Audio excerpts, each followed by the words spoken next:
Hoy hablamos con Dirk-Marc Kurz, especialista del INTA Corrientes y referente del NEA, en sustentabilidad y conservación del suelo. Estudia cómo funcionan los suelos de la provincia y qué estrategias aplicar para cuidarla para lograr una producción más resiliente y sustentable.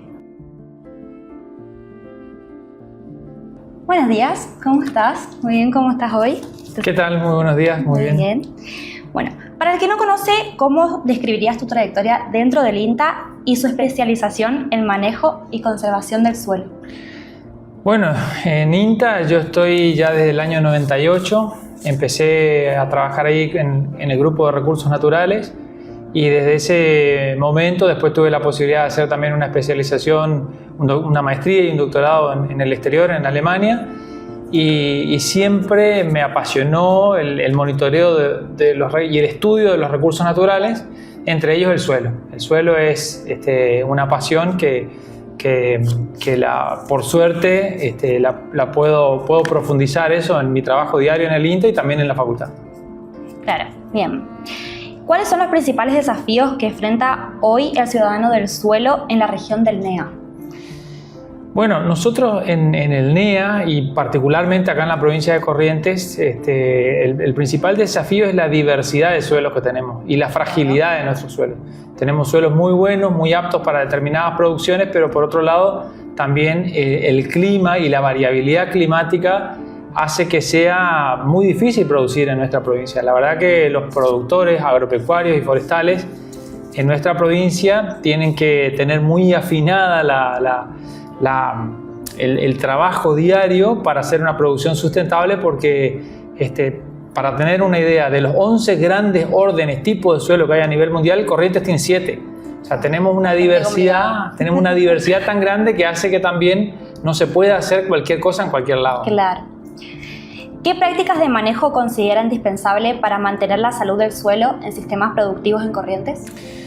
Bueno, eso está muy ligado también al tipo de suelo, ¿no? Es muy ligado al tipo de suelo, al tipo de producción, pero básicamente podríamos dividir en dos. Hay que cuidar el suelo del punto de vista, en tres en realidad, del punto de vista químico, físico y biológico. Y hay un elemento que combina esos tres aspectos, que es el carbono del suelo o la materia orgánica del suelo. Si el productor, con la ayuda de un asesor, de un ingeniero agrónomo que aplica y recomienda buenas prácticas y con el asesoramiento del INTA o de algún asesor, el productor a través de la producción mantiene el carbono del suelo, está prácticamente cumpliendo con los tres requisitos básicos para la fertilidad del suelo, que es la fertilidad física, química y biológica. Si uno mantiene un nivel adecuado de carbono, el resto viene de la mano de eso.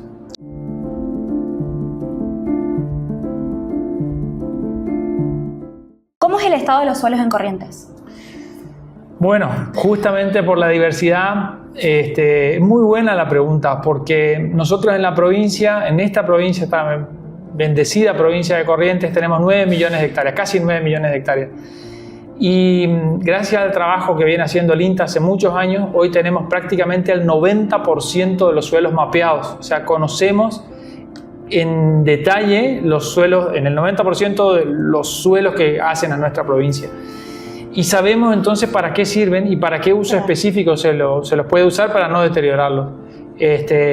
A diferencia de otras provincias que no tienen tanto nivel de detalle y tanto conocimiento a nivel de suelo, pero en ese sentido toda la información la disponemos en forma de mapas digitalizados que están disponibles en GeoINTA, una plataforma donde cualquiera puede acceder. Así que ahí está el estado de los suelos y para qué pueden. Otra cosa buena me parece que es, aparte de saber las propiedades de los suelos, nosotros generamos mapas temáticos que permiten saber cuál es la mejor selección para no degradar esos suelos, cuál es la mejor selección de uso para no degradar esos suelos. Claro, pero tampoco no explotarlos, digamos, del todo. Y no explotarlo o usarlo para algo para lo que no son útiles. Tenemos suelos, muy buenos suelos ganaderos, muy buenos suelos forestales, muy buenos suelos agrícolas, pero no es recomendable usar un suelo para algo para lo que no es apto. Bueno, toda esa información la tenemos en forma de mapa georreferenciado y disponible para todo el mundo. Corrientes tiene una diversidad enorme de suelos, pero si tuviésemos que decir un tipo de suelo, los suelos arenosos o franco-arenosos son los que más predominan. Hay una serie, por ejemplo, que es la que predomina, una serie de suelo, que es la que más predomina y ocupa grandes extensiones acá en el noroeste y en el noroeste y oeste de la provincia.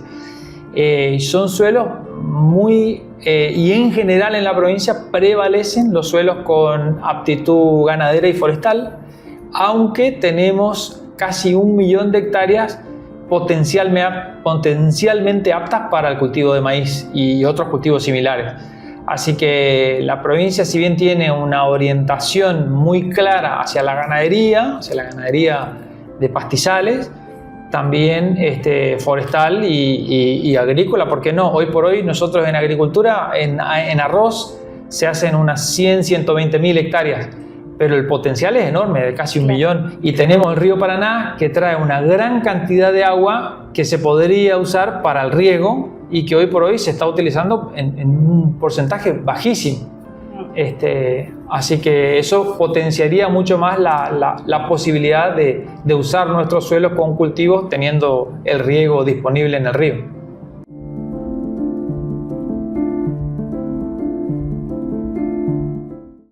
¿Qué es lo que considera que más contamina el suelo de Corrientes? Bueno, lo que más puede llegar a contaminar un suelo es algún desecho, algún vertido industrial no tratado, basureros no tratados que no tengan la suficiente impermeabilización, tirar pilas, baterías, esas cosas en el suelo produce lo que es contaminación puntual y no difusa, ¿no? Sería una contaminación puntual y eso puede afectar al suelo y el uso posterior del suelo. De hecho, hay casos acá en la Argentina, provincias cercanas nuestras, donde hay registros de contaminación con material radioactivo, que vino fertilizante contaminado de la zona de Chernobyl y se aplicó ahí, y esa contaminación, si bien no es un peligro, porque son muy bajas concentraciones, esos lotes están contaminados de por vida, con cesio radioactivo. Pero las contaminaciones son así puntuales, ¿no? Y básicamente están orientadas a depositar material por parte de los seres humanos, ¿no? En basurero o algún vertido industrial o algún desecho no tratado. ¿Cuáles son los problemas de degradación más frecuentes que observa en los suelos correntinos? Bueno, el problema más frecuente o el más extendido en realidad en cuanto a superficie es la erosión hídrica. Hay distintos tipos de erosión hídrica. Hay erosión hídrica en cárcava, erosión de tipo laminar, pero la que abarca mayor extensión es el tipo de erosión hídrica reticular, que es muy frecuente en más de 1 millón de hectáreas en nuestra provincia y se ve particularmente en la zona denominada malezales, que es una combinación de erosión hídrica exacerbada por tipo de suelo, pendiente y prácticas no del todo adecuadas. Nosotros tenemos una provincia con una energía de relieve relativamente baja, una provincia plana, salvo cerca del límite de Comisiones y en el centro sur, donde tiene cierto relieve pero un poco más pronunciado, pero en general una provincia muy plana, de suelos arenosos, en general en esta parte oeste, de baja fertilidad. Entonces la ganadería bien hecha, la ganadería regenerativa, contemplando rotaciones de cultivo, evitando las quemas excesivas. La quema es una herramienta bien usada, se puede usar, pero las quemas excesivas no son recomendables. Y la forestación es otro uso del suelo que puede incluso ayudar a conservar los suelos, a frenar la erosión, una forestación bien hecha. Cultivos bien hechos también en curvas de nivel, en contorno, también ayudan a frenar, por ejemplo, este problema que puede ser la erosión hídrica. Bueno, sí, las zonas más críticas para el riesgo de erosión hídrica son las zonas de lomas coloradas, cerca del límite con Misiones, que ahí tenemos la parte más alta de la provincia, que ahí hay un riesgo de erosión importante también por el tipo de suelo y por la forma del paisaje, por las elevadas precipitaciones. Ahí se recomienda hacer cultivos en curvas de nivel, en contorno, mantener siempre la cobertura, nunca hacer labranza a favor de la pendiente. Y después, bueno, tenemos esta área de erosión hídrica reticular donde estamos viendo que una de las herramientas para limitar esa erosión hídrica reticular es el buen manejo del pastoreo y también, ¿por qué no?, el reemplazo de esos pastizales degradados con forestaciones, dejando espacio sí para que se mantenga la biodiversidad, claro, conservando áreas para eso, no haciendo una cobertura del 100% como especies forestales, pero ayudan a capturar carbono, retener suelo y producir madera que también se vende y por supuesto genera ganancia para los productores.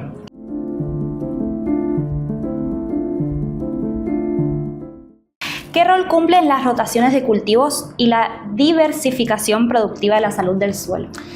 Bueno, como hablamos hoy al principio de la nota, la rotación de cultivos es muy importante porque ayuda a conservar los tres pilares de la conservación del suelo, que es la fertilidad física, la fertilidad química, la fertilidad biológica. Si uno tiene rota distintos cultivos que tienen distintos sistemas de raíces, se explora de forma diferente el espacio de suelo, se permite una diferente microflora, microfauna y microorganismos en el suelo, y también aporta a un reciclaje de nutrientes distintos. Entonces la rotación de cultivo es muy importante y la rotación consiste generalmente en cambiar el tipo de cultivo y el tipo de raíces de esos cultivos. Entonces una buena rotación es, por ejemplo, cuando uno rota, valga la redundancia, un cultivo que tiene raíces en cabellera como el maíz o el trigo con un cultivo que tenga raíces pivotantes o con pasturas, ¿no? Pasturas y raíces pivotantes, eso es un buen sistema de rotación. Bueno, y la diversificación aporta lo mismo que venimos hablando, o sea, cuando uno rota con cultivos diversificados, también permite que el uso de los nutrientes del suelo sea diferente, el sistema de raíces sea diferente y eso hace a la diversidad del suelo, ¿no? De la microflora, claro, de los microorganismos del suelo. O sea, es muy importante que las rotaciones sean con cultivos diversos y no con el mismo, no rotar, por ejemplo, maíz, trigo, sino que rotar, por ejemplo, maíz con soja, por ejemplo, ¿no? Pero la idea es tratar de rotar cultivos diferentes que tengan necesidades diferentes, que tengan raíces diferentes, que tengan follaje diferente, biomasa diferente. Eso siempre ayuda.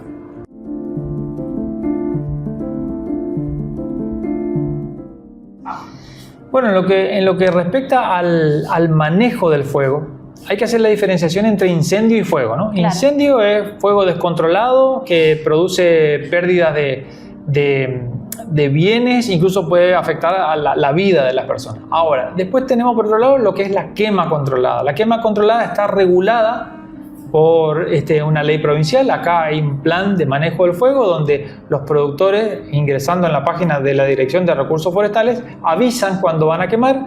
Si las condiciones del tiempo son óptimas, se autoriza la quema prescripta, y esa se da en condiciones cuando el productor quiere eliminar el material muerto seco en pie, que por el tipo de pasto que tenemos nosotros acá en nuestra provincia hace sombra y es muy difícil que brote el pasto nuevo. Entonces lo que hace el productor una vez al año, no todos los años tampoco, quema ese material, elimina ese material muerto seco en pie. Es un material que va a liberar carbono a la atmósfera, pero es carbono que capturó el pasto en su crecimiento, y ese tipo de quema se hace para no usar una herramienta, un implemento que para pasar un tractor ahí se podría eliminar con un tractor y una desmalezadora, pero ¿qué pasa? Ahí se estaría liberando dióxido de carbono fósil a la atmósfera. En cambio el fuego, si se hace con cuidado, si se hace por parches, si se hacen quemas rápidas, no es una herramienta negativa, ¿no? Si se usa bajo esa premisa, avisando, pidiendo permiso, haciendo quemas rápidas por parches, no grandes extensiones, porque también hay que pensar que ahí hay fauna, por ahí hay nidos, determinadas épocas no son muy buenas para quemar, eso está todo estudiado, los biólogos saben muy bien en qué momentos se debe aplicar este tipo de quema. Así que lo que hace una quema rápida y controlada también disponibiliza algunos nutrientes en el suelo, los pone más disponibles. Así que haciendo esa salvedad, el fuego es una herramienta que se usa en todo el mundo y acá también en la provincia, ¿no?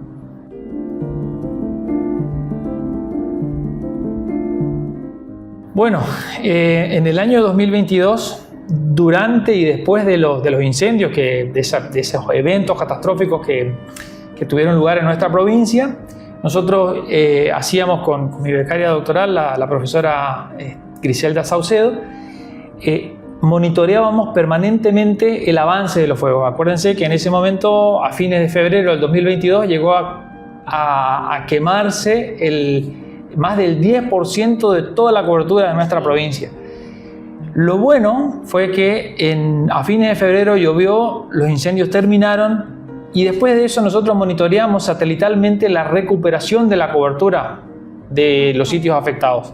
Pasados 3 meses, la vegetación de los sitios que habían sido quemados estaba en el nivel de cobertura similar a los sitios que no se habían quemado.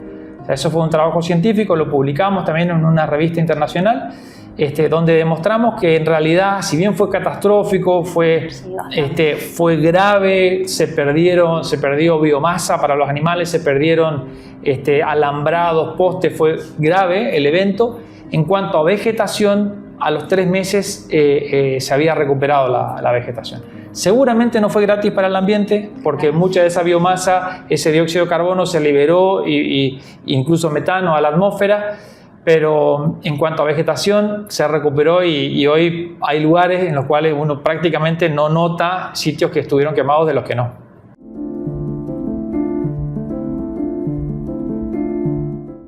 ¿En qué proyectos de investigación está trabajando actualmente? Bueno, actualmente estamos trabajando en varios proyectos de investigación, algunos institucionales y otros extrainstitucionales. Participamos institucionalmente, participo de un proyecto que es el de evaluación de los recursos naturales en el NEA. En ese hacemos todo el seguimiento de la expansión y contracción de los cuerpos de agua, de las áreas afectadas por quemas e incendios. Evaluamos propiedades físicas y químicas de los suelos, entre otras cosas. Evaluamos también la invasión de especies exóticas en ambientes de humedales. Y después en proyectos extrainstitucionales estamos trabajando en un proyecto financiado por la Fundación Williams, donde estudiamos suelos hídricos, que son los suelos de los humedales. Y después tenemos otro proyecto muy interesante también en cooperación con unas universidades del Brasil y de Francia, donde evaluamos la edad de los suelos, o sea, qué tan viejos o qué tan nuevos son los suelos de Corrientes. Bien, ¿qué tecnologías o metodologías para el monitoreo de suelos consideran más prometedoras? Bueno, las tecnologías de suelo, el suelo se estudia con técnicas tradicionales, ¿sí? Y hay técnicas cada vez más modernas para evaluar las distintas características o propiedades de los suelos. Lo que sí, hay desarrollos muy modernos en Estados Unidos, por ejemplo, que permiten tener laboratorios móviles, donde uno no necesariamente tiene que tomar la muestra, enviarla al laboratorio y esperar el resultado, sino que hay muestras que se toman directamente, están referenciadas o georreferenciadas y se analizan automáticamente prácticamente en el campo. Bueno, esa tecnología creo que se viene, no sé cuánto va a tardar en llegar a la Argentina, pero es muy prometedora. La verdad que para el estudio de suelos es muy importante. Y después técnicas que hagan a la rapidez del resultado. Ahí, antes se tardaban 15 días en tener un resultado de una muestra y hoy en 2 o 3 días tenés la posibilidad de tener una muestra de suelo analizada. Bien, ¿y cómo se evalúa la calidad del suelo más allá de la simple productividad? Bueno, hay propiedades e índices. Se pueden evaluar las propiedades químicas, las físicas y las microbiológicas. No necesariamente la productividad del rendimiento de un cultivo, porque el rendimiento puede ir aumentando hasta cierto punto donde hay algún elemento que haga de mínimo y se limite esa productividad. Por eso siempre es bueno evaluar esos 3 aspectos, porque puede ser que un suelo sea, del punto de vista químico, muy fértil, pero físicamente no, y eso entonces limita el mayor potencial posible.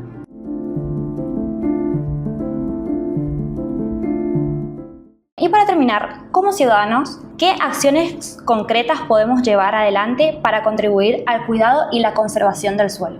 Bueno, desde la ciudad por ahí es difícil hacer algo concreto que impacte en el campo directamente. Lo que sí les diría a la audiencia, a la gente que nos escucha, a la gente en general, alumnos, que no se puede cuidar y valorar lo que no se conoce. Entonces los invito, y por eso también agradezco a ustedes, a los que hacen este programa, los invito a mirar la página del INTA, GeoINTA. Ahí en esa página nosotros tenemos toda la información de suelo de nuestra provincia de Corrientes, conociendo el potencial y las limitaciones de los suelos. Creo que y haciendo llegar ese conocimiento a la sociedad, me parece que es una herramienta importante para valorar y cuidar nuestro suelo, aunque sea aportando un granito de arena, que sea ese, conocer nuestros suelos.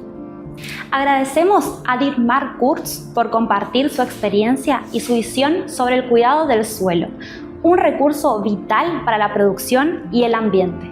Su aporte nos enseña la importancia del trabajo de forma sostenible y qué prácticas aplicar para mantener su salud a largo plazo. Si quieres conocer un poco más del ambiente y cómo cuidarlo, nos vemos en una próxima edición.